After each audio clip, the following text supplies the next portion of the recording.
النحل ده مخلوق عجيب جدا.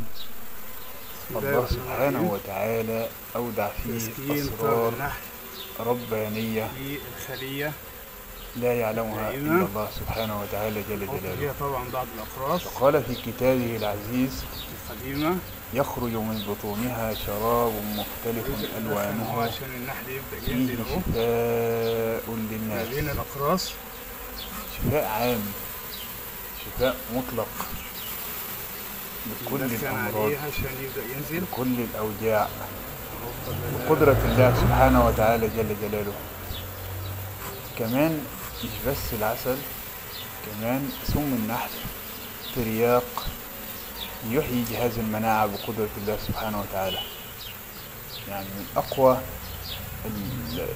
المصل بتاع المناعة وتقوية المناعة وإحياء جهاز المناعة، حتى أن بعض التجارب أجريت على الإيدز، فكان سم النحل شفاء لمرض الإيدز والكثير من الأمراض الخطيرة.